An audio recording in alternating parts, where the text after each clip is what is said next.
UPSC prep lab, आपकी तैयारी हमारी जिम्मेदारी। Before we continue with the lecture, I want to inform UPSC prep lab के अंदर हमने यूपीएससी प्रिपरेशन को आसान बनाने के लिए ₹1 के ट्रायल के साथ एक दिन का, जिसमें 24 आवर्स का आपको एक्सेस मिलता है, हमारे कोर्सेज को लॉन्च किया है, जिसमें लाइव क्लासेस, फाउंडेशन की क्लासेस, जीएस की, जिसमें मैं इकोनॉमिक्स पढ़ा रहा हूँ, पॉलिटी, हिस्ट्री, ज्योग्राफी, मेंस के सब्जेक्ट सब कवर कराए जाएंगे, नोट्स दिए जाएंगे, टेस्ट सीरीज दी जाएंगी, मतलब what ever is required for UPSC preparation shall be provided here. ₹1 आप एक दिन के लिए एक्सेस ले सकते हैं, उससे आपको पता चल जाएगा कि कैसा है कोर्स, क्या अच्छा लग रहा है, क्या बुरा लग रहा है। फिर आप मंथली बेसिस पे सब्सक्रिप्शन के तौर पे ज्वाइन कर सकते हैं। आपको एक साथ 10, 20, 30, 40 हजार की फीस नहीं देनी, जो आपको बाकी जगहों पे देनी पड़ती है और आपको प्रॉब्लम आती है। आप यहाँ पे इनिशियली ₹899 पे करके, आपको दिखेगा ₹1000, पर जब आप वसू लाइफ कोड अप्लाई करेंगे तो 899 हो जाएगा। ₹899 मंथली पेमेंट के साथ जब तक मन करना है तब तक तैयारी करें, जब तक मन कर रहा है, जब तक आपको जो सब्जेक्ट्स पढ़ने हैं, मान लो ज्योग्राफी पढ़ना है, ज्योग्राफी का बैच चल रहा है, 1 तारीख से शुरू हो रहा है, आपने ज्वाइन कर लिया, ज्योग्राफी का बैच 2 महीने चला, आपने 2 महीने की fees the, 1899, 899 plus 899, and in that you completed the subject. ये अच्छा रहा। बात साथ साथ आपने मेंस के कवर कर लिए सब्जेक्ट्स, आपने टेस्ट कवर कर लिए, तो ये सारे एक्सेस के फायदे आपको मिल जाते हैं। इसका पूरा एडवांटेज लीजिए यूपीएससी प्रेप लैब के साथ, लिंक डिस्क्रिप्शन में मिल जाएगा। चलिए लेक्चर स्टार्ट करते हैं। स्टूडेंट्स, 2025 के इकोनॉमिक्स के यूपीएससी के प्रीलिम्स के प्रीवियस ईयर क्वेश्चंस हम कर चुके हैं। Now we are going to do the 2024 prelims previous year questions UPSC exam के। मेरे साथ, मेरा नाम वसु कटारा है, आई टीच इकोनॉमिक्स। आप सबको यूपीएससी के लिए पिछले 7 साल से मैं गाइड कर रहा हूँ। खुद सिविल सर्विस एग्जाम दिया हूँ, प्रीलिम्स, मेंस, इंटरव्यू अलग अलग स्टेजेस तक पहुंचा हूं। असफल रहा, बट असफलता और failure is not the final frontier. You have to keep moving on, you have to work hard till you achieve success. ये आपका भी मोटो होना चाहिए लाइफ का, मेरा मोटो भी यही है। मेरे लिए सक्सेस आप सब लोगों के रिजल्ट्स होंगे और आप सब लोगों के इकोनॉमिक्स के कॉन्सेप्ट्स को आसानी से समझना होगा। On this note we are starting today's lecture. Video को लाइक जरूर कर दीजिएगा, अभी कर दीजिएगा, वो थम्स अप वाला जो बटन है अभी प्रेस कर दीजिएगा। And if you are new to the channel, please do subscribe the channel as well. हमारा ये जो सेशन होने जा रहा है, इसमें हम यूपीएससी 2024 में आए हुए सवालों को आपके सामने रख रहे हैं, 2024 में आए हुए क्वेश्चंस को दिखा रहे हैं। जैसे क्वेश्चन नंबर 1 है, कंसिडर द फॉलोइंग स्टेटमेंट्स। ये मल्टी स्टेटमेंट क्वेश्चन है, तो थोड़ा ध्यान से देखें। If the USA, United states of America, were to default on its debt, holders of US Treasury bonds will not be able to exercise their claims to receive payment. Second statement, the USA government debt is not backed by any hard asset but only by the faith of the US government. Which one of the following is correct in respect of the above statements? 4 option है, मैं explain करता हूं। Basically US treasury bonds वो bonds होते हैं या वो return document होते हैं जिसके माध्यम से यूएसए की गवर्नमेंट अपने देश की जनता से, अपने देश की कंपनियों से, अपने देश की पब्लिक से पैसा उधार लेती है। अमेरिका की सरकार को, ट्रंप जी को इतने सारे पैसे की जरूरत है, अरे इतनी वॉर भी तो लड़नी है, वेनेजुएला पे अटैक करना है, ईरान पे अटैक करना है, पैसा चाहिए इनको। अब वो पैसा ये अपनी जनता से उधार लेते हैं। अपनी सरकार को चलाने के लिए पैसा जब भी इनको जरूरत पड़ती है अपनी पब्लिक से उधार ले सकते हैं। और पब्लिक को फायदा ही है कि यूएस गवर्नमेंट एक गारंटीड इंटरेस्ट या गारंटीड रिटर्न देगी उन्हें, तो उनको विश्वास रहता है कि कोई काम आए ना आए, अमेरिकन गवर्नमेंट तो हमें गारंटीड पैसा देगी, गारंटीड रिटर्न देगी, गारंटीड इंटरेस्ट देगी।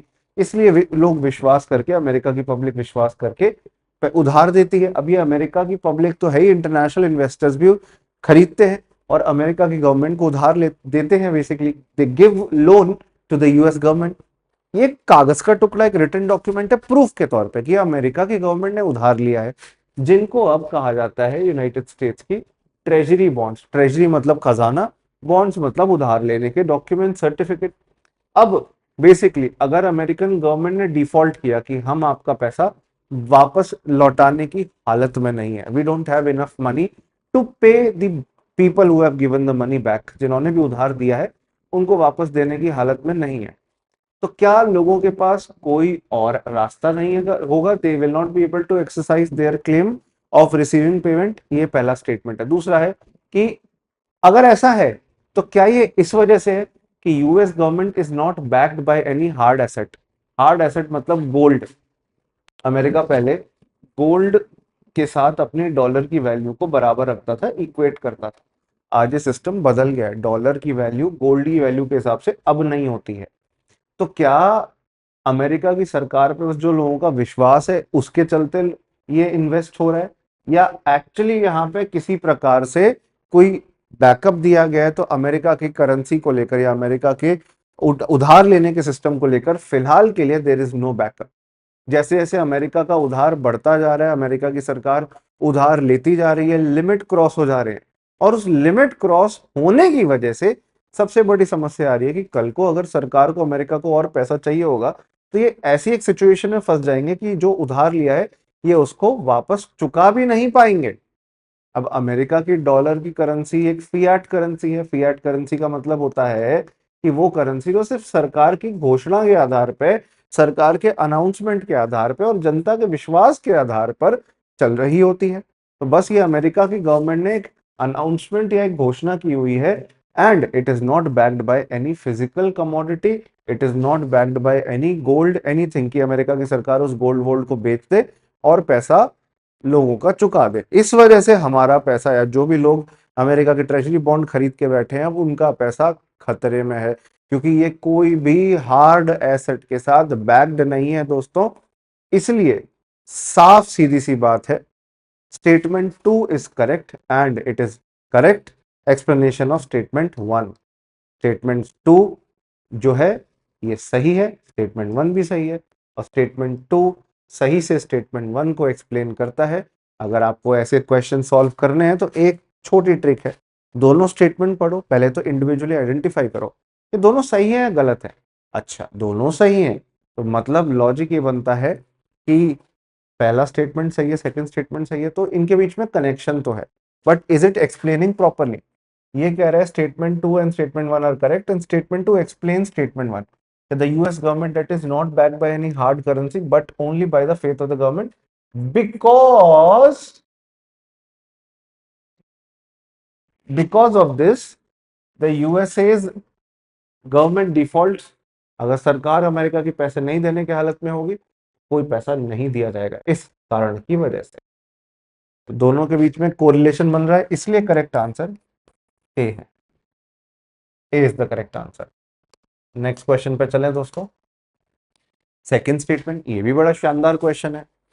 ये कह रहा है syndicated lending spreads the risk of borrower default across multiple lenders. की एक कंपनी को, मान लीजिए हम रिलायंस की बात कर रहे हैं, उसको कई सारे लोग पैसा देते हैं उधार पे, ग्रुप बना के। एसबीआई अलग देगा, बैंक ऑफ बड़ौदा अलग देगा, पंजाब नेशनल बैंक अलग देगा, एचडीएफसी अलग देगा, आईसीआईसीआई अलग देगा।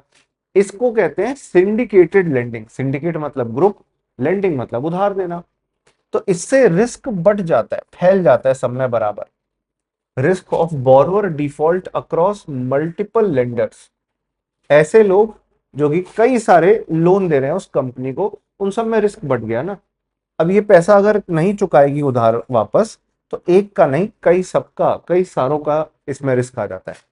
The syndicated loan can be a fixed amount, lump sum of funds, but cannot be a line of credit। यार लाइन ऑफ क्रेडिट या क्रेडिट लाइन का मतलब है कि एक होता है लोन देना, कि तुम्हें 1 करोड़ का लोन दे दिया, वो पूरा पैसा तुम्हारे पास पहुंच गया लोन लेने पर। एक होता है लाइन ऑफ क्रेडिट या क्रेडिट लाइन, जिसमें पूरा पैसा नहीं पहुंच रहा, 1 करोड़ तक का तुम उधार ले सकते हो एज पर द नीड। कि मतलब 10 लाख की जरूरत पड़ रही है तो तुम इस 1 लाख 1 करोड़ के उधार में से एट अ टाइम 10 लाख ही ले रहे हो। तो दिस शोज कि आप इतना ले सकते हो, आपको इतनी लिमिट दी गई है, उसको लाइन ऑफ क्रेडिट कहते हैं। वो एक नॉर्मल लोन से अलग ऐसे है कि नॉर्मल लोन में पैसा आपके पास पूरा एक बार में आता है। 1 करोड़ उधार लिया आपने, चाहे उसे यूज करो चाहे ना करो। अगर आपको 1 करोड़ तक की लाइन ऑफ क्रेडिट मिली है और जरूरत अभी सिर्फ 10 लाख की है, तो आप सिर्फ 10 लाख उधार ले सकते हो। कल को जरूरत बढ़ गई 20 लाख और चाहिए, तो आप उतना और उधार ले लो। टोटल बोरोइंग 30 लाख ही बनेंगी और टोटल इंटरेस्ट 30 लाख पे बनेगा। यहाँ पे पूरे 1 करोड़ पे भी इंटरेस्ट देना पड़ रहा था। तो बेटर सिचुएशन क्या है? बेटर सिचुएशन है लाइन ऑफ क्रेडिट लेना। तो कई बिजनेसेस लाइन ऑफ क्रेडिट लेते हैं इस तरीके से तो इस क्वेश्चन का option 3 will be the correct answer. Statement 1 is correct. मैंने बताया स्टेटमेंट 2 तो गलत है। क्यों गलत है? क्योंकि एक्सप्लेन किया मैंने आपको कि लाइन ऑफ क्रेडिट जो क्या होती है और कंपनियां इसे ले सकती है। ये किसी भी कंपनी को मिल सकता है, बहुत आसानी से मिल सकता है। इसलिए स्टेटमेंट जो हमारी थर्ड है वो सही है। फर्स्ट स्टेटमेंट सही, सेकंड स्टेटमेंट गलत। आपको बस ये लाइन ऑफ क्रेडिट वाले पॉइंट को आइडेंटिफाई करना था, जिससे आप आंसर खोज सकते हो। लाइन ऑफ क्रेडिट का मतलब वो पैसा जो आपको उधार में मिल रहा है, not the whole amount, but जो आप ले सकते हो। सिंडिकेटेड लेंडिंग का मतलब है जहां पे ग्रुप बनाकर कई सारे बैंक्स लोन देते हैं, जिसमें रिस्क बराबर बढ़ जाता है। तो स्टेटमेंट 1 तो सही होना ही था। स्टेटमेंट 2 ये भी सही रहा। क्यों सही रहा? ये माफ कीजिए, गलत रहा। और हमने आइडेंटिफाई किया सही से। ऐसा क्यों रहा? क्योंकि लाइन ऑफ क्रेडिट या क्रेडिट लाइन भी दिया जा सकता है। नॉर्मल लोन, जिसको टर्म लोन कहते हैं, वो तो दिया जाता ही जाता है। लाइन ऑफ क्रेडिट भी दिया जा सकता है। It can be in the form of line of credit, और रिवॉल्विंग क्रेडिट भी कहते हैं इसको। ये याद रखिएगा अगले प्रीलिम्स के लिए। लाइन ऑफ क्रेडिट को रिवॉल्विंग क्रेडिट भी कहा जाता है। क्वेश्चन क्या पता पूछ ले। तो नॉर्मल टर्म लोन तो मिलता ही मिलता है, रिवॉल्विंग क्रेडिट या लाइन ऑफ क्रेडिट भी मिलता है। तो क्वेश्चन का सही जवाब सी होगा। दैट इज वाई हम ऑप्शन इसको चूज कर रहे हैं। And this is the answer to the question. Third question पे चलें। Consider the following statements in respect of digital rupee. ये एक पायलट प्रोजेक्ट के तौर पे भारत सरकार ने शुरू किया था, क्योंकि दुनिया भर में ना एक सेंट्रल बैंक डिजिटल करेंसी बनाने की होड़ सी मच गई है। एक्चुअली क्या है, बिटकॉइन या क्रिप्टो करेंसीज बहुत पॉपुलर हो रही है। आपने भी नाम सुना ही होगा, bitcoin, Dogecoin, Libra coin, अलग अलग टाइप की क्रिप्टो करेंसीज पॉपुलर हो रही है दुनिया के अंदर।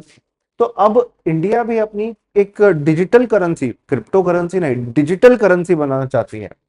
सेंट्रल बैंक डिजिटल करेंसी का मतलब है कि वो करेंसी जो डिजिटली पेपरलेस फॉर्म में आ रही है, हमारे सेंट्रल बैंक के द्वारा लाई जा रही है। इंडिया का सेंट्रल बैंक आरबीआई है, वो ला रही है, वो हमारा डिजिटल रुपी है। ये कोई परमानेंट वो नहीं है, ये एक टेम्पररी इनिशिएटिव है। क्या होता है, तुम्हारे पास पैसे हैं 500, 100, 200, ये सारे नोट हैं तुम्हारे पास। अब तुम्हारे पास जो ये नोट है पेपर फॉर्म में है। कितना ही अच्छा होता कि अगर ये डिजिटल फॉर्म में होते, तो ये पेपर प्रिंट करने की सरकार की कॉस्ट बचती, खर्चा बचता सरकार का, और आजकल जो डिजिटल ट्रांजैक्शन करनी है उसमें यूज भी हो पाता। और किसी को अगर मान लो किसी स्पेशली पर्पस के लिए सरकार पैसा देना चाह रही है कि बच्चे पढ़ रहे हैं, पढ़ाई अच्छे से हो, उसके लिए स्कॉलरशिप दे रही है सरकार, तो स्कॉलरशिप के तौर पे पैसा ना दे, कैश ना दे, सेंट्रल बैंक डिजिटल करेंसी दे, जो स्कूल कॉलेज में जाके वो फीस को चुकाने के लिए इसको पे करे और उनकी फीस चुकता हो जाए, पे हो जाए। बेसिकली कितना ही अच्छा होगा, प्रिंटिंग कॉस्ट बचेगी, राइट। सब कुछ डिजिटली चल रहा है, सब ट्रांसपेरेंटली चल रहा है, सबका रिकॉर्ड होगा। तो ये बहुत अच्छा इनिशिएटिव हो सकता है। इसलिए सॉवरेन करेंसी के तौर पे इसको इशू किया गया था भारत सरकार के द्वारा। डिजिटल फॉर्मेट में, पेपर फॉर्मेट में नहीं आएगा। अरे तुम्हारे पास यूपीआई करते हो, बैंक अकाउंट से ही पैसा ट्रांसफर करते हो, जो भी करते हो, तुम्हारे पास जो भी पैसा पड़ा होता है, जो भी होता है दोस्तों, वो सारा पैसा तुम्हारे पास पहले पेपर फॉर्म में प्रिंट होता है, फिर डिजिटली जाता है। ये सीधा ही डिजिटली आएगा। तो ये कह रहा है कि it is a sovereign currency. Sovereign शब्द का मतलब गवर्नमेंट के द्वारा बनाई जा रही है, इशूड बाय द आरबीआई। जी हाँ, आरबीआई तो लेकर आ ही रही है। In alignment with the monetary policy. Monetary policy RBI की कहती है that RBI is the issuer of currency. अब आरबीआई अगर इशूअर ऑफ करेंसी है, करेंसी इशू करता है, तो टेक्निकली वो डिजिटल करेंसी भी इशू कर सकता है। तो मतलब मॉनेटरी पॉलिसी का हिस्सा है। ये बात तो सही होनी चाहिए, राइट। तो हमारा स्टेटमेंट नंबर 1 करेक्ट हो जाता है इसलिए, ठीक है ना। दूसरी बात, it appears as a liability on the RBI balance sheet. RBI क्या है? आरबीआई इंस्टीट्यूशन है जो हमारे देश में करेंसी छापता है। आरबीआई जनता को लोन नहीं देता, आरबीआई हमारे बैंकों को जरूरत पड़ने में पैसा देता है, ताकि वो आप और मेरे जैसे लोगों को लोन दे सके। अब मुद्दे की बात यह है दोस्तों यहाँ पे कि आरबीआई की बैलेंस शीट में ये जो भी डिजिटल करेंसी छापी जा रही है, कोई भी करेंसी छापी जा रही है, चाहे पेपर हो चाहे डिजिटल हो, खास तौर पे ये डिजिटल वाली, बट चाहे कोई भी करेंसी हो, वो सब करेंसी लायबिलिटी या देयताएं मानी जाती है। देयताएं, जो देना है पैसा, अभी the money which government has to pay और आरबीआई हैज टू पे, मतलब बेसिकली जो आरबीआई नोट प्रिंट करता है, आप देखना इस पे लिखा होता है, गवर्नर के साइन होते हैं और लिखा होता है I promise to pay the bearer of this note the sum of, जो भी अमाउंट लिखा होता है। ये सरकार या आरबीआई तुमको गारंटी देती है कि तुमको पैसा दिलवा के रहेगी, पैसा मिलेगा ही मिलेगा, वो वैल्यू जो उस नोट पे लिखी है वो मिलेगी मिलेगी। ये है सरकार की घोषणा, ये है सरकार का ऑर्डर, और सरकार का वचन ही सरकार का शासन है। तो टेक्निकली ये लायबिलिटी है, ये भी सच है। Third, it is insured against inflation bye it's very design. कोई भी करेंसी आपको इन्फ्लेशन से प्रोटेक्ट नहीं कर सकती। इन्फ्लेशन क्या होता है? महंगाई। आज क्या है, 500 रुपए का नोट मार्केट में लेकर जाता हूँ, 100 रुपए किलो के हिसाब से 5 किलो ही मैंगो खरीद पाता हूँ। कल को महंगाई बढ़ गई और 200 रुपए रेट हो गया मैंगो का 1 किलो का, बाप रे बाप, तो मैं 2.5 किलो ही खरीद पाऊंगा। मतलब महंगाई बढ़ने की वजह से मैं कम वैल्यू गेन कर पा रहा हूँ, तो महंगाई का इम्पैक्ट मेरी करेंसी पे, मेरे नोट पे, मेरे 500 रुपये पे पड़ा ना। उसी 500 रुपये में पहले 5 किलो मैंगो खरीद पाता था, अब सिर्फ 2.5 किलो मैंगो खरीद पाऊंगा। तो महंगाई का असर पड़ा ना, साफ पड़ा। तो टेक्निकली ये क्वेश्चन कह रहा है कि इन्फ्लेशन से बचाएगी ये डिजिटल करेंसी? कोई करेंसी नहीं बचती इन्फ्लेशन से। महंगाई वो तलवार है जो सब पे गिरती है, हर करेंसी पे इसका असर आता है। तो स्टेटमेंट नंबर 3 इज रॉन्ग, जिसमें भी 3 है उसे काट दो। ओ, अभी 1 और 2 ही सही है, और 3 वाला हमने काट दिया, तो ऑप्शन या तो ए बन रहा है या तो डी बन रहा है, मतलब आइदर ऑफ देम, ए और डी। चलो फोर्थ ऑप्शन के ऊपर है, अगर ये सही होता है तो मतलब हमें अपना आंसर मिल जाएगा। It is freely convertible against commercial bank money and cash. ये डिजिटल करेंसी फ्रीली, बिना किसी रोक टोक के, बिना किसी रुकावट के कन्वर्ट हो सकती है। तो यस, आरबीआई इस ई रूपी को या डिजिटल रूपी को इजिली कन्वर्टेबल बनाएगा फिजिकल कैश की फॉर्म में, और आप बैंक अकाउंट में भी इनको जमा कराओगे। ये भी पॉसिबल है दोस्तों। तो correct answer fourth question, fourth statement भी सही होने की वजह से डी हो जाता है। 1, 2 and 4 they are correct, third option is wrong, that's why the correct answer is D. चलिए आगे चले, नेक्स्ट क्वेश्चन पे चलते हैं दोस्तों। आशा करता हूँ सबको अब तक अच्छा लग रहा हो, सेशन इनिशिएटिव हमारा अच्छा लग रहा है। 2025 के सवाल कर चुके हो, 2023 के अभी मैं लेके आने वाला हूँ वीडियो, वो भी करोगे। आपको प्रीलिम्स रेडी बनना है, ये प्रीलिम्स हमारा क्लियर होना चाहिए, राइट। चलिए जी, with reference to the digital India land record modernisation programme, ये लैंड रिफॉर्म्स के चैप्टर से है। Consider the following statements to implement the scheme, centre government provides 100% funding. आगे देखें, under this scheme cadastral maps are digitalise. आगे देखें, an initiative has undertaken to transliterate the right of records और records of right from local language to any of the languages recognized by the constitution of India. Simple है, digital India land record modernisation programme एक पुरानी scheme है। शुरुआत में ये एक centrally sponsored scheme थी। स्पॉन्सर्ड शब्द का मतलब है कि सेंट्रल गवर्नमेंट और स्टेट गवर्नमेंट, इन दो इस स्कीम के अंदर दोनों सरकारें पैसा लगाते थे। अब इसे सेंट्रल सेक्टर स्कीम में तब्दील कर दिया है, क्योंकि कई स्टेट गवर्नमेंट हम देख रहे थे पैसा नहीं दे रहे थे, सेंटर ही पैसा दे रहे थे। तो सेंटर ने कहा जब स्टेट्स को कंट्रीब्यूट करना ही नहीं है तो सारा पैसा सेंटर ही लगा देती है। इसलिए इस स्कीम को 1 अप्रैल 2016 के बाद, पहले ये बहुत पुरानी स्कीम चल रही है, बट 2016 में इसको अपडेट किया दोस्तों। अब ये बताइएगा कमेंट बॉक्स में कि ओरिजिनली स्कीम आई कब थी, when was it first created. ये सबका आंसर होना चाहिए कमेंट बॉक्स में, मैं देखूंगा एक एक बच्चे का आंसर। तो 1 अप्रैल 2016 में इसमें ये कन्वर्जन हुआ, सेंट्रल स्पॉन्सर्ड से सेंट्रल सेक्टर स्कीम बनी। सेंट्रल सेक्टर स्कीम बनने के बाद 100% सेंट्रल गवर्नमेंट ही पैसा देती है, क्योंकि सेंट्रल सेक्टर स्कीम का मतलब है सेंटर के सेक्टर में जो आती है, सेंटर के क्षेत्र अधिकार, कार्य अधिकार, सेंटर की पावर में जो आती है, ज्यूरिसडिक्शन में जो आती है, वो स्कीम। तो जो सेंटर के ज्यूरिसडिक्शन में आएगी उसका पैसा सेंटर ही तो देगी, स्टेट से थोड़ा ना लेंगे। सेंट्रली स्पॉन्सर्ड का मतलब है स्पॉन्सर कर रही है सेंट्रल गवर्नमेंट, कुछ पैसा सेंट्रल गवर्नमेंट दे रही है, कुछ पैसा स्टेट गवर्नमेंट दे रहे हैं। तो इस सवाल का सही जवाब हमें इस तरीके से मिल जाएगा, क्योंकि स्टेटमेंट 1 तो हमारे को पता है सही है। स्टेटमेंट 2 कैडेस्ट्रल मैप, ये ज्योग्राफी वाले स्टूडेंट कैडेस्ट्रल मैप का मतलब थोड़ा आसानी से समझते हैं, बट हाँ कैडेस्ट्रल मैप भी डिजिटलाइज हो रहे हैं, बेटर मैपिंग के लिए टाइप के मैप्स क्रिएट किए जाते हैं हमारे कार्टोग्राफर्स के द्वारा। और दोस्तों इसमें ना लोकल लैंग्वेजेस, रीजनल लैंग्वेजेस, वो 22 भाषाएं जिसको हमारा कॉन्स्टिट्यूशन भी रिकॉग्नाइज करता है, उन 22 भाषाओं में हम डॉक्यूमेंट्स को ट्रांसलिटरेट करने वाले हैं या ट्रांसलेट करने वाले हैं, ताकि सबको अपनी जमीन के कागज, लैंड के रिकॉर्ड्स के राइट उनकी लोकल लैंग्वेज में मिल सके। तो कॉन्स्टिट्यूशन के द्वारा टोटल 22 भाषा हमारे कॉन्स्टिट्यूशन के शेड्यूल के अंदर होती है। कौन सा शेड्यूल? 1 2 3 4 5 6 7 8, कौन सा शेड्यूल है? मतलब 12 टोटल शेड्यूल है, उसमें से कौन से नंबर वाला? 6 7 8 कौन से वाला? ये तो पता होगा तुमको। देखते हैं। एक ट्रिक भी होती है इन शेड्यूल्स को याद करने की, टीयर्स ऑफ ओल्ड पीएम। एक ट्रिक भी होती है हमारी ये याद करने की। इसमें क्या 7 है, 8 है, 9 है, 10 है? कौन सा शेड्यूल है जिसमें 22 लैंग्वेजेस लिखी है, जिसमें बोडो, डोगरी, संथली, मैथिली, कोंकणी, नेपाली, ये सारी भाषाएं मेंशन है? कौन सा है? मेरे को बता दो एक बार, जानना चाहिए, ये पता होना चाहिए सबको। 1 2 3 all of them are correct. Correct answer that's why is D for this question guys. Correct answer has to be D. Statement 1, statement 2, statement 3 are correct. Correct answer is D. So next हमारा fifth question है, consider the following statements. First statement, in India the non-banking finance companies can access the liquidity adjustment facility window of the RBI. ये बहुत ज्यादा conflicting question था, बहुत इस पे सवाल उठे, कुछ ने कहा डी, कुछ ने कहा सी। ठीक है ना, मैं इस पे क्लैरिटी दे देता हूँ। ये यूपीएससी का अब इस पे करेक्ट आंसर आ चुका है, यूपीएससी की आंसर की आ चुकी है।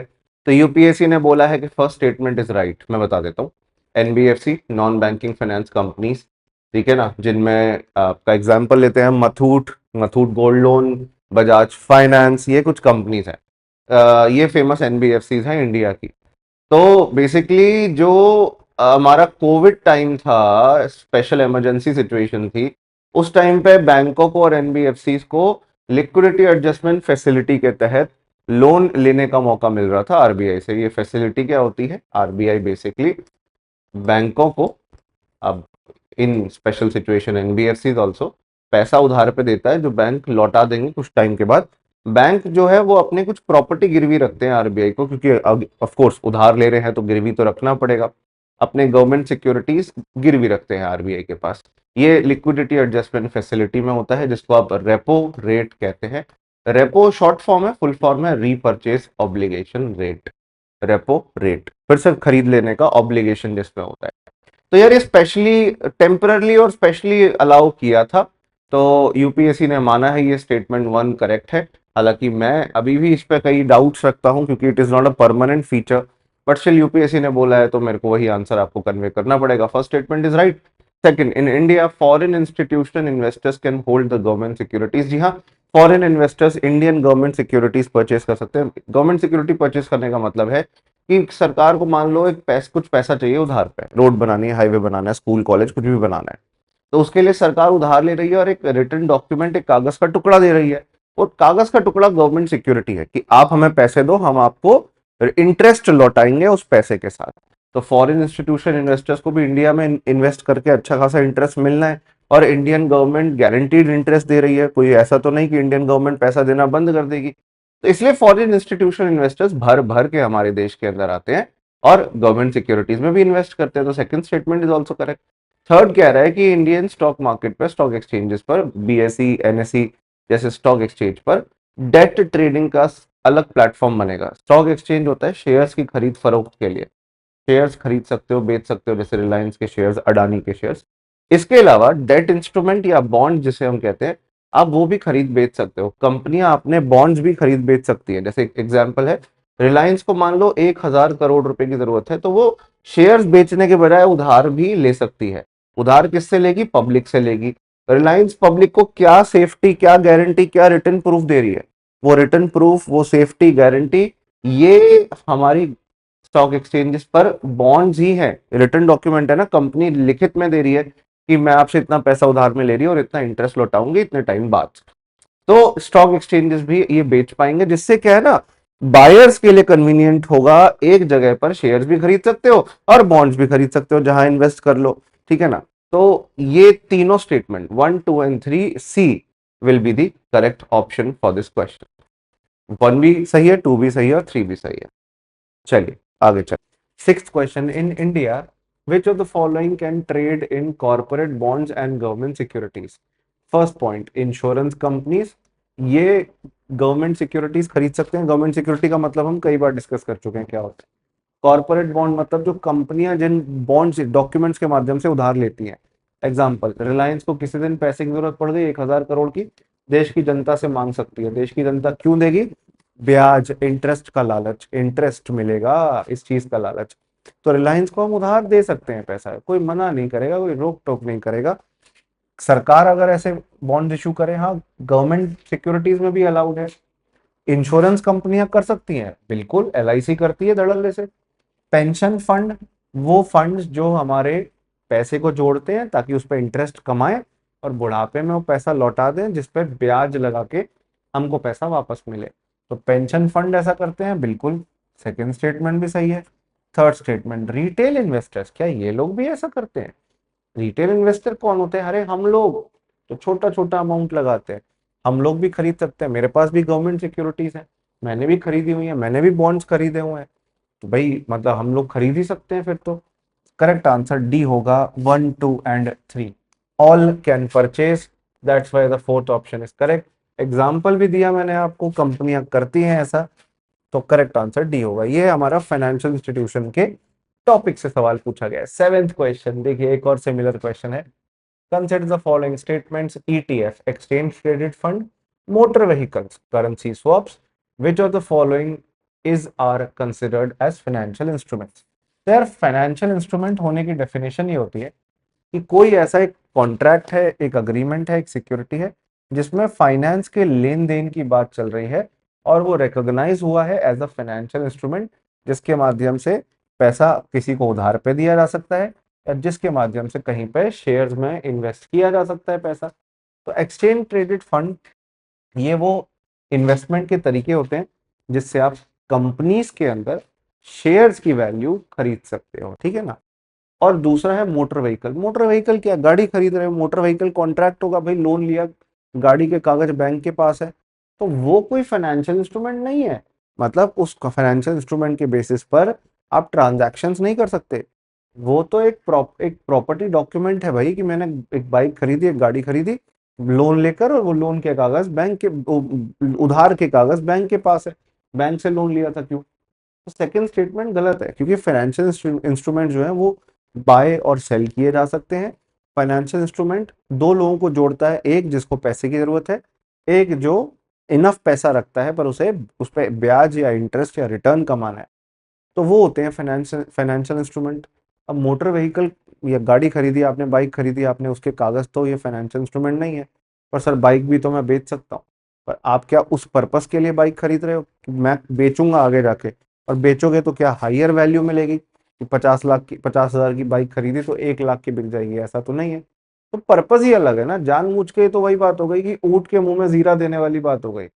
जब जरूरत नहीं है तो क्यों करना है? जब ये है, दिख रहा है कि जानबूझ के इन्होंने मिस्चीवियसली ऑप्शन डाला है, तो क्यों इस पर डिबेट करनी है? और पेपर में हम बैठ जाते हैं डिबेट, डिस्कशन, डेलिब्रेशन करने के लिए। और ये सारी, इन सारी चीजों की वजह से कई बच्चे डिसअपॉइंटमेंट, तो D for deliberation, too much किया तो डी फॉर डिसअपॉइंटमेंट भी होती है। तो इस क्वेश्चन का करेक्ट आंसर होगा 1 एंड 3। करेंसी स्वैप अग्रीमेंट होता है एक अग्रीमेंट, एक फाइनेंशियल इंस्ट्रूमेंट, जिसमें दो करेंसीज के बदले, मेरे पास डॉलर पड़े हैं उसके बदले रुपए मिल जाए, मेरे पास डॉलर पड़े हैं उसके बदले जापान की करेंसी मिल जाए, तो ये एक अग्रीमेंट के तहत होता है, करेंसी स्वैप अग्रीमेंट कहते हैं। तो 1 and 3 are correct. Correct option is D. That's why I am going with the option D guys, as explained to you. The option is D. ETFs and currency swaps are correct. Motor vehicles ये तो asset होते हैं ना, financial instrument थोड़ी ना है। अगर आप मोटर व्हीकल के कागज भी देखोगे, आपके अगर गाड़ी बाइक के कागज भी हैं, तो वो भी कोई फाइनेंशियल इंस्ट्रूमेंट नहीं है, बस उधार लेने का एक प्रूफ है दोस्तों। अच्छा, with reference to the sectors of the Indian economy, consider the following pairs. अच्छा, अब एक बारी ये हम ऑप्शन देख लें क्या है इसके। भाई ये बात कर रहा है 4 इकोनॉमिक एक्टिविटी की। अब ये बताना है इकोनॉमी के कौन से sector, primary sector, secondary sector, tertiary sector, किस सेक्टर से आते हैं। रूल ये है, प्राइमरी सेक्टर में एग्रीकल्चर से जुड़ी हुई चीजें आती हैं, लैंड से जुड़ी हुई चीजें जो जमीन से निकलती हैं, या एनिमल हस्बेंड्री से जुड़ी हुई चीजें आती हैं जो भी जानवरों से प्राप्त करते हो। सेकेंडरी सेक्टर के अंदर इंडस्ट्री होती है, कुछ भी मैन्युफैक्चर कर रहे हो, कुछ भी प्रोसेस कर रहे हो, कुछ भी बना रहे हो, अगर कोई भी प्रोसेसिंग होती है तो वो इस सेक्टर में आती है। तीसरा होता है टर्शरी सेक्टर। टर्शरी सेक्टर या तृतीय क्षेत्र जो है, इसके अंदर बेसिकली आप सर्विसेज प्रोवाइड करते हो। तो अब कौन सा क्या है ये देख लेते हैं। स्टोरेज ऑफ एग्रीकल्चरल प्रोड्यूस, आप कहीं पे किसी चीज को स्टोर कर रहे हो, एग्रीकल्चर प्रोड्यूस को। बच्चा कंफ्यूज, सर एग्रीकल्चर आ गया और आपने कहा था एग्रीकल्चर मतलब प्राइमरी सेक्टर, तो सर ये तो सही होना चाहिए, बट बेटे स्टोरेज एक सर्विस नहीं है। आप स्टोरेज प्रोवाइड कर रहे हो एग्रीकल्चर के प्रोड्यूस, जो खेतों में बनाई गई है चीजें, उसको अपने गोदाम में रख रहे हो, उसके बदले किराया ले रहे हो।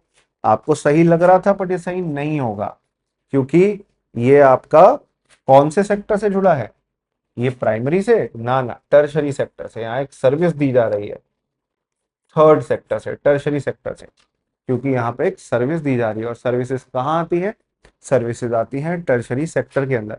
सर प्राइमरी क्यों नहीं, क्योंकि एनिमल का प्रोडक्ट लिखा है, तो सर प्राइमरी बोलो ना। एंड एग्रीकल्चर का पार्डन भी प्रोडक्ट लिखा है, तो प्राइमरी बोलो ना। बेटा एग्रीकल्चर का प्रोडक्ट बन के तैयार हो गया, उसको बस गोदाम में स्टोर करके रखा है। ऐसे तो अगर इंश्योरेंस दे दिया जाए आपके फसल के ऊपर, एग्रीकल्चर के ऊपर, तो वो भी आप कहोगे कि प्राइमरी होना चाहिए, पर वो भी टर्शरी होता है। कोई भी सर्विस प्रोवाइड कर रहे हो, बैंक अगर एक किसान को लोन देता है तो वो बैंक का काम टर्शरी सेक्टर का पार्ट है, क्योंकि सर्विस है, वो लोन दिया जा रहा है, चाहे भले ही किसान को मिला हो। डेयरी फार्म, ये तो 100% प्राइमरी, इस पे शक करने की जरूरत नहीं है। गाय भैंस पाल रहे हो, जमीन पे उन्हें चरा रहे, चारा दे रहे हो, घुमा रहे हो, चरा रहे हो, दूध निकाल रहे हो, ये तो पक्का प्राइमरी है। मिनरल एक्सप्लोरेशन, ये भी प्राइमरी होगा, टर्शरी नहीं। सर मैं जमीन से मिनरल निकाल रहा हूँ, तो सर ये तो फैक्ट्रियों में होना चाहिए। नहीं बेटा, जमीन से आप खोद के एक्सट्रैक्ट कर रहे हो, एक्सप्लोर कर रहे हो, इसलिए प्राइमरी होना चाहिए। तो स्टेटमेंट 3 इनकरेक्ट है, ये प्राइमरी में आना चाहिए। पर तो 1 भी करेक्ट, 1 भी गलत, 3 भी गलत, अभी तक सिर्फ 2 सही हुआ है।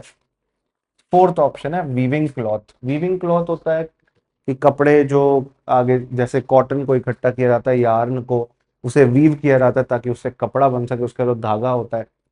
तो ये सेकेंडरी सेक्टर में, इंडस्ट्रियों में, फैक्ट्रियों में ही होता है।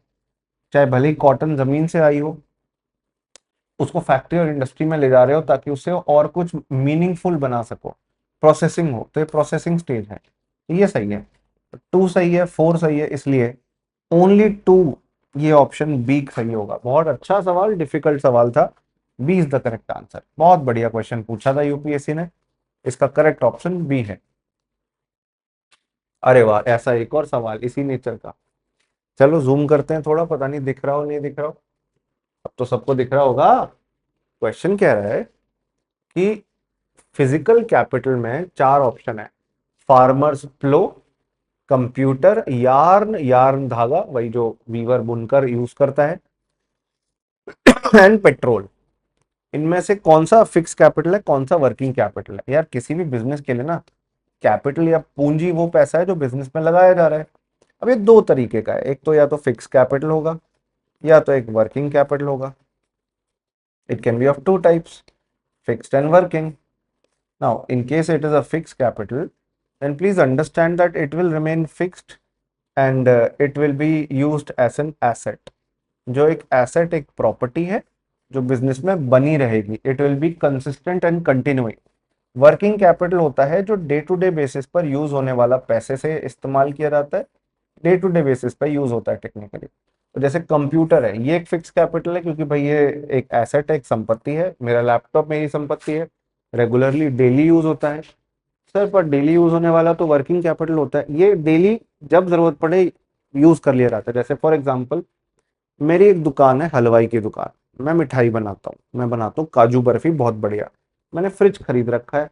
डेली तो फ्रिज नहीं खरीदता हूँ, एक खरीद रखा है वो 5 साल चलेगा मुझे लगता है, तो ये हो गया फिक्स कैपिटल, ये मेरा एसेट है, मेरी संपत्ति है।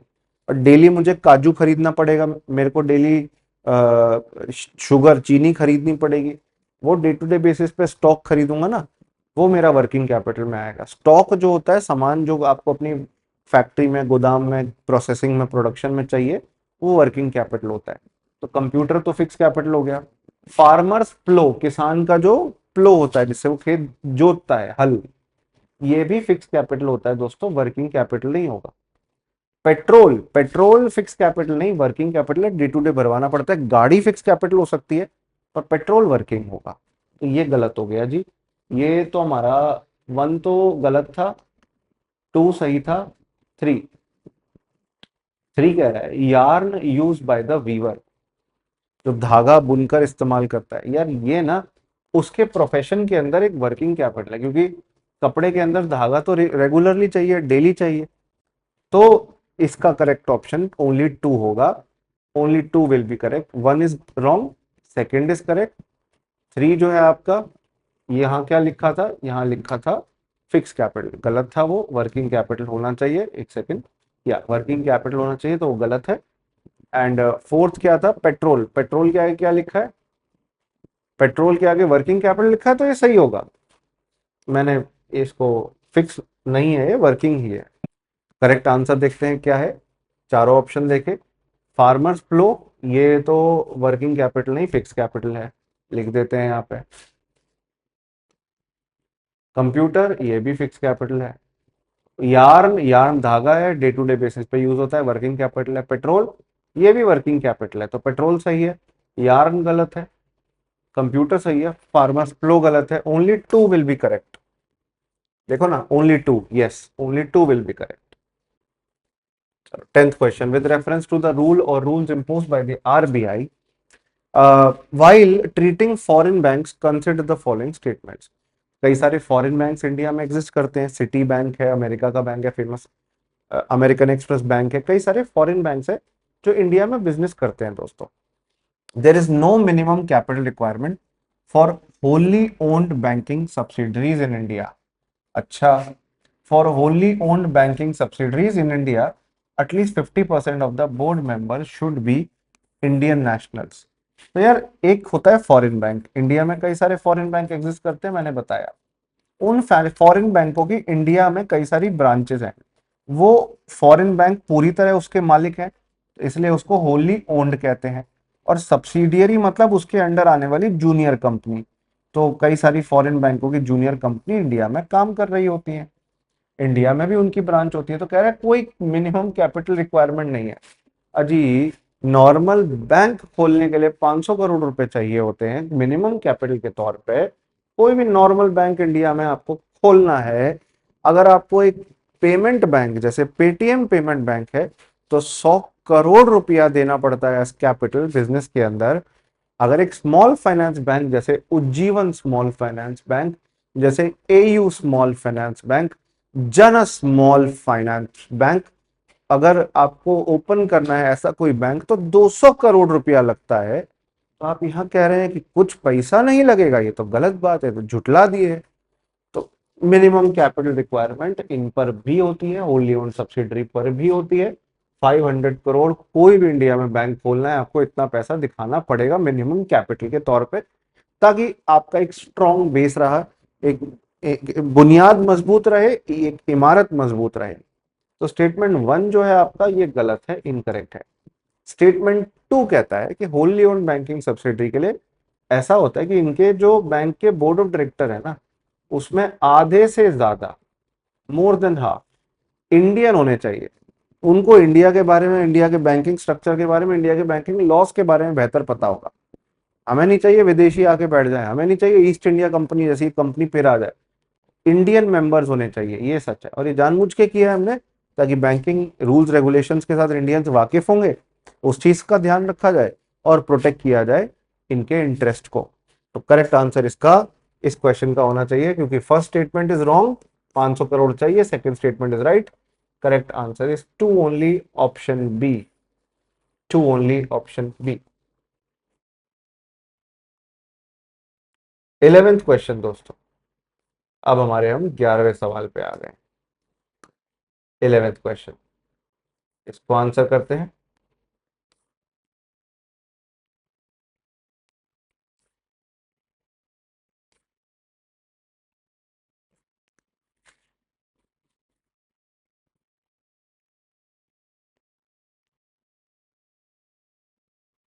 या with reference to the CSR rules, consider the following statements। एक कंपनी, बड़ी कंपनी, छोटी कंपनियों की बात नहीं कर रहे हैं, जो एलिजिबल है एज पर कंपनीज एक्ट 2013, ये लॉ है जिसके तहत कंपनियां रजिस्टर होती हैं, ठीक है ना। कुछ टर्नओवर की रिक्वायरमेंट है, कुछ स्पेसिफिक रिक्वायरमेंट है। तो with reference to corporate social responsibility rules in India, CSR rules specify that expenditure that benefit a company directly or its employees will not be considered as CSR activity। Her company को जो बड़ी scale की है, वो पैसा इतना कैसे कमा पाई, क्योंकि उसने हमारी पब्लिक का, हमारी सोसाइटी का रिसोर्स यूज किया, हमारा हवा, हमारा पानी, हमारा आयरन, हमारा स्टील, हमारी बिजली यूज किया, इसलिए वो इतना पैसा कमा पाई। तो अगर हमसे कमाया तो हमें गिव बैक भी तो करना चाहिए ना, तो गिव बैक करो CSR के माध्यम से। बट कंपनी अपने ही एम्प्लॉयज पे खर्च रही है, तो क्या वो सोसाइटी को, जिसको कॉर्पोरेट सोशल रिस्पॉन्सिबिलिटी कहते हैं, कंपनी का समाज के प्रति दायित्व, सोसाइटी के प्रति रिस्पॉन्सिबिलिटी है, क्या वो सोसाइटी के प्रति रिस्पॉन्सिबिलिटी पूरी कर पाएगी अगर वो अपने एम्प्लॉयज के लिए पैसा खर्च रही है? तो करेक्ट आंसर है नो। तो अब इस क्वेश्चन का फर्स्ट स्टेटमेंट देखते हैं। CSR rules specify the expenditure that benefit the company directly और इनडायरेक्टली और its employees will not be considered as CSR activities. Not भी लिखा है ना, हाँ, तो ये सही होगा, क्योंकि तुम अपने एम्प्लॉयज को फायदा दे रहे हो। क्या मतलब है, कंपनी सोशल रिस्पॉन्सिबिलिटी निभाना चाहती है, अपने एम्प्लॉयज को फायदा दे दिया, तो वो जनरल सोसाइटी नहीं हुआ ना। तो फर्स्ट स्टेटमेंट तो बिल्कुल सही है, ये सच कह रहा है। Second is wrong. CSR rules do not specify minimum spending on CSR activities. तो यार, मिनिमम अमाउंट आपको 2% साल का करना है। जैसे क्या होता है, एक कंपनी के ना लास्ट 3 इयर्स के प्रॉफिट देखे जाते हैं। मान लो कंपनी ने 2022 में 1,000 करोड़ कमाया था, 2023 में 2,000 करोड़ कमाया था, और 2024 में 3,000 करोड़ कमा दिया। इसका लास्ट 3 इयर्स का एवरेज प्रॉफिट निकालो, तो टोटल कर दोगे तो 6,000 करोड़ होता है, डिवाइडेड बाय 3, ये आता है 2,000 करोड़, ये एवरेज है। इसका 2%, इसका 2%, ठीक है ना, 40 करोड़ जो होगा, इतना मिनिमम खर्च ना होगा, 2% लास्ट 3 साल के एवरेज प्रॉफिट का। तो मिनिमम तो अमाउंट है दोस्तों, ये लिखा भी है, ताकि नेटवर्थ की रिक्वायरमेंट कंपनी मिनिमम 500 करोड़ की नेटवर्थ हो, सालाना टर्नओवर 1,000 करोड़ या उससे ज्यादा हो, नेट प्रॉफिट 5 करोड़ या उससे ज्यादा हो, तो कंपनी को CSR एक्टिविटी पे, मतलब गरीबी कम करने के लिए, बच्चों को पढ़ाने लिखाने के लिए, जनरल पब्लिक के लोगों के स्किल डेवलपमेंट के लिए, एनवायरनमेंट को प्रोटेक्ट करने के लिए, आर्ट एंड कल्चर को प्रोटेक्ट करने के लिए, विमेन राइट्स को बढ़ावा देने के लिए ये काम करना होगा। जैसे कोई अगर विमेन के जेंडर राइट्स पर अगर इंफॉर्मेशन बांटना चाहता है, एड्स बनाना चाहता है, कोई बच्चों को पढ़ाने के लिए करना चाहता है, एनवायरनमेंट प्रोटेक्शन के लिए करना चाहता है कंपनी, तो जो भी प्रोग्राम वो चला रहे हैं दोस्तों, जैसे कंपनी एक स्कूल को पैसा दे दिया, उस स्कूल में बच्चों की बुक्स वो कंपनी खरीद के देगी, उनके टीचरों की सैलरी वो कंपनी खरीद के देगी, तो वो CSR एक्टिविटी है। तो स्टेटमेंट 2 जो है आपका वो सही हो जाएगा, 1 गलत है। डेट, जस्ट अ सेकेंड, स्टेटमेंट 1 सही हो जाएगा, 2 गलत हो जाएगा। Statement 1 is right, 2 is wrong, क्योंकि मिनिमम रिक्वायरमेंट तो है 2% की, और ये कह रहा है it has no minimum requirement. गलत है भाई, बोगस स्टेटमेंट है। First statement is correct, that's why the correct answer has to be A, 1 only. पहला स्टेटमेंट सही है। कैसे सही है? क्योंकि आप अपने एम्प्लॉयज को फायदा मत दो, जनरल पब्लिक को दो। दूसरा स्टेटमेंट गलत है। कैसे गलत है? मिनिमम 2% की रिक्वायरमेंट है, इसलिए करेक्ट आंसर ए है इस क्वेश्चन का। Question number 12, with reference to the Indian economy, the collateral borrowing and lending obligations are the instruments of. बहुत सिंपल है, मनी मार्केट।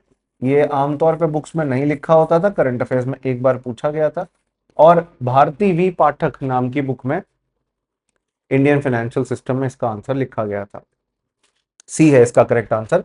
1 साल से कम समय के लिए, लेस देन 1 ईयर के लिए collateral borrowing and lending obligation एक मनी मार्केट इंस्ट्रूमेंट के तौर पे यूज होता है। दोस्तों ये अभी नहीं समझ आएगा, जब आप फाइनेंशियल मार्केट्स का चैप्टर पढ़ते हैं हमारी क्लासेस के अंदर तब और बेहतर समझ आता है। बस ये उधार लेने का एक तरीका है जहां पे एक पार्टी उधार दे रही है और दूसरी पार्टी उधार ले रही है और कुछ गिरवी रखा जा रहा है। नॉर्मली गवर्नमेंट सिक्योरिटीज गिरवी रखी जाती हैं, बैंक्स नॉर्मली इसको यूज करते हैं दोस्तों, राइट। तो सीबीएलओ जो है बेसिकली इस कॉन्टेक्स्ट में यूज होता है, इसलिए मनी मार्केट इंस्ट्रूमेंट है, इसलिए करेक्ट आंसर हमारा इस क्वेश्चन का ऑप्शन सी होगा। चलिए अभी कुछ और क्वेश्चंस बचे हैं हमारे। स्टेटमेंट नंबर 1 कहता है recently Venezuela has achieved a rapid recovery from its economic crisis and succeeded in preventing its people from fleeing and emigrating to other countries. अब इस टाइम पे वेनेजुएला की हालत अलग है after the US attack. Second, Venezuela has the world's largest oil reserve. कौन सा statement सही है? तो यार ये पूरा पूरा करंट अफेयर्स से कनेक्टेड है, हालांकि इकोनॉमिक्स का एक एलिमेंट है तो इसलिए मैं यहाँ करा दे रहा हूँ आपको। वेनेजुएला के पास yes one of the largest oil reserves हैं वेनेजुएला के पास। देखिए फिर साउथ 18% के करीब है ग्लोबल रिजर्व का, फिर Saudi Arabia, then you have Canada, Iran, Iraq, Russia, Kuwait, UAE, United Arab Emirates, ऐसे करके ये हमारे देश के पूरी दुनिया भर के ऑयल रिजर्व्स का कोटा है। ईरान आज अंडर अटैक है अमेरिका के, वेनेजुएला पे पहले ही अटैक हो चुका है, तो समझ रहे हैं अमेरिका कैसे टारगेट करता है। सऊदी को वैसे ही दोस्त बनाया हुआ है अमेरिका में, कनाडा वैसे ही पड़ोसी है, इराक पे पहले ही इन्वेजन कर चुका है, रशिया को यूक्रेन वॉर में फंसा चुका है, कुवैत के साथ अच्छे संबंध है अमेरिका के, एक वॉर भी हो चुकी है कुवैत को लेकर। तो आप समझ रहे हैं कि of course Venezuela has one of the और rather the largest global reserve of oil, it is sitting on the largest oil reserve. ठीक है जी। तो सेकंड स्टेटमेंट में तो कोई कमी नहीं है, बिल्कुल ठीक है। फर्स्ट स्टेटमेंट कह रहा है रैपिड रिकवरी नहीं कर पाए थे, उस वजह से पॉलिटिकल क्राइसिस चल रही थी, गरीबी थी, समस्या थी, लोग पसंद नहीं कर रहे थे। उनके ऑपोजिशन लीडर को, मचाडो को नोबेल प्राइज भी मिला कि उन्होंने कैसे एक रिवोल्ट कर रखा है वेनेजुएला के डिक्टेटर के खिलाफ, राइट। सो करेक्ट आंसर इसका होना चाहिए सेकंड स्टेटमेंट सही है, फर्स्ट स्टेटमेंट गलत है। तो ऑप्शन फिट तो डी ही बैठ रहा है।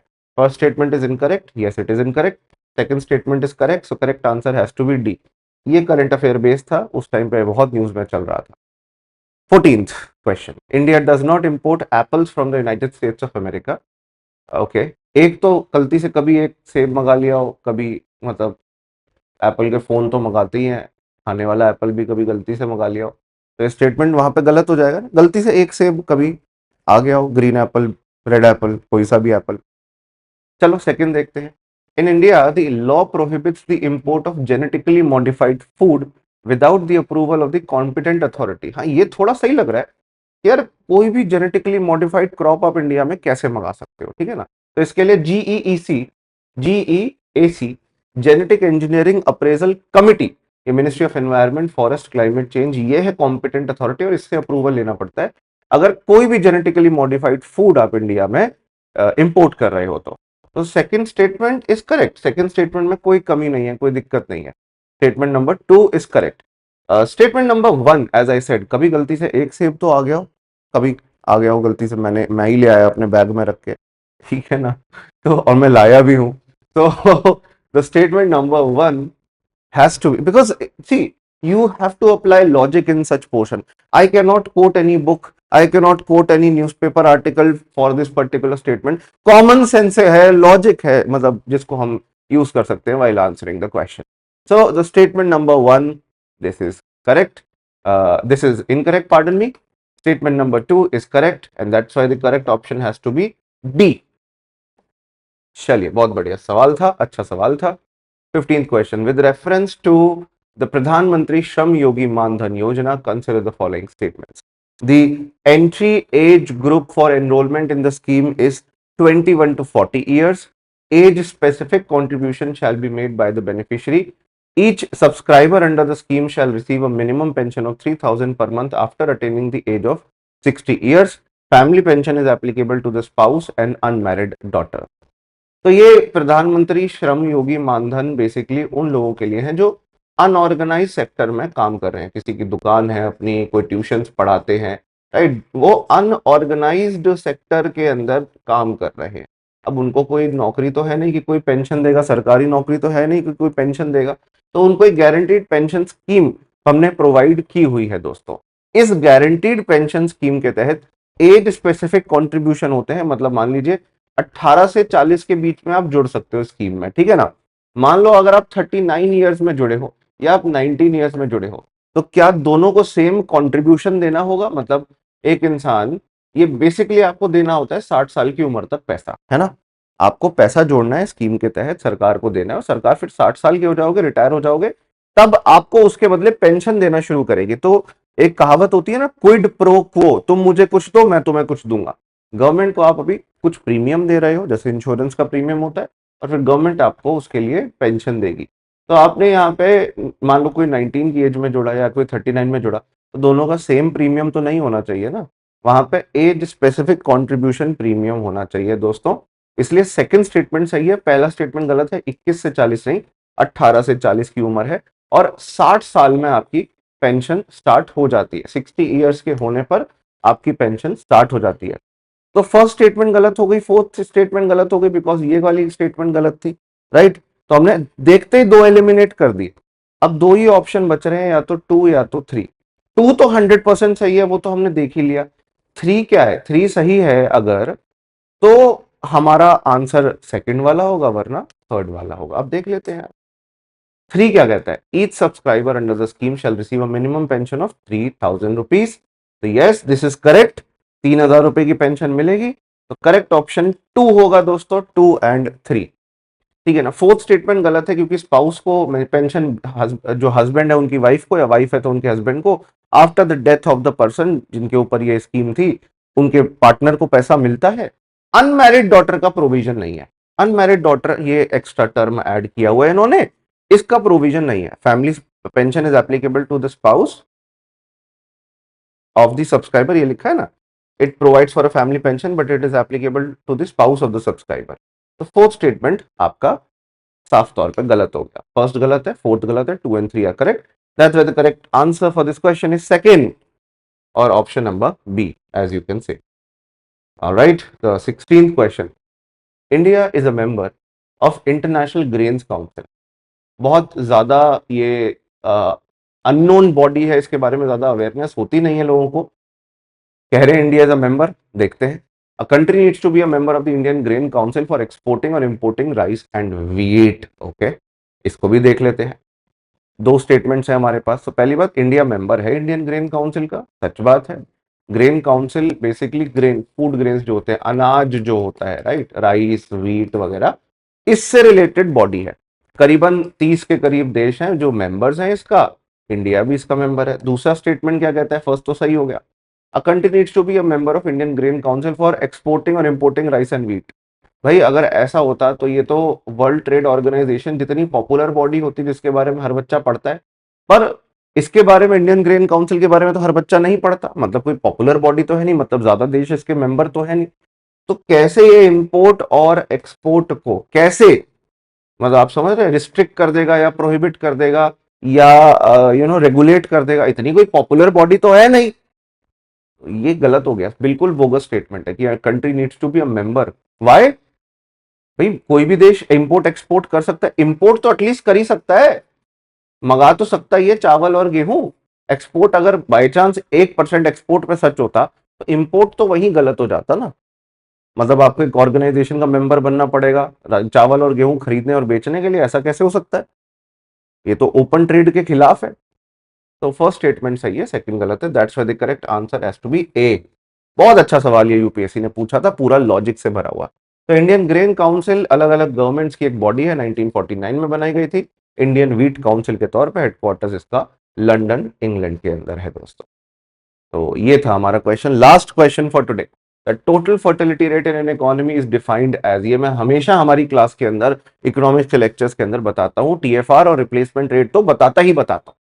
तो टीएफआर या टोटल फर्टिलिटी रेट का मतलब है कि एक लेडी जो रिप्रोडक्टिव एज में, चाइल्ड बेयरिंग एज में, जो अभी बच्चा पैदा करने के लिए क्षमता रखती है, वो अपनी लाइफ में ऑन एन एवरेज कितने बच्चे पैदा कर सकती है।